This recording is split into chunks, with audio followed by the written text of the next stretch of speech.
பல பேர்களால் போற்றப்பட்டவர் காமராஜர். 1903ஆம் ஆண்டு அவர் பிறந்தார்.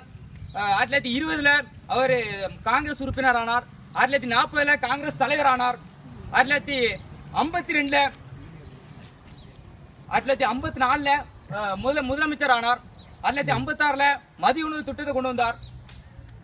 அதனால பல மாணவர்கள் அதில் பயன்பட்டாங்க.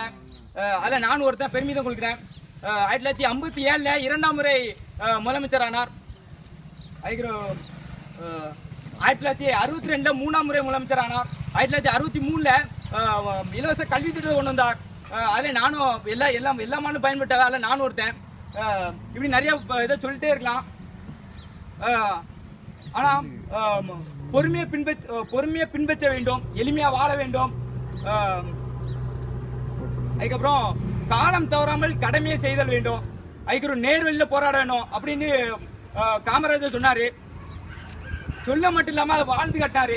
அந்த வாழ்ந்து காட்ட பெருமா அவரை இப்போ நம்ம பிறந்தநாள் வாழ்த்து வந்திருக்கோம். பிறந்தநாள் வாழ்த்து வந்ததுக்கு நம்ம பஞ்சாயத்து தலைவர் திரு அப்பாத்துரை அவர்கள் வந்திருக்காங்க.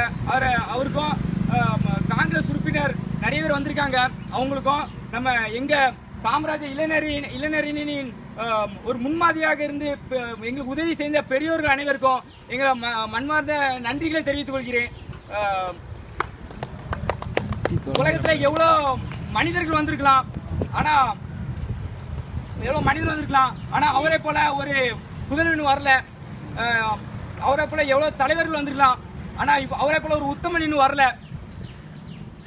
இதை சொல்லுவதில் இந்த சத்தியத்தை சொல்ல தவறு இல்லைன்னு சொல்லி என் உரையை முடித்துக் கொள்கிறேன்.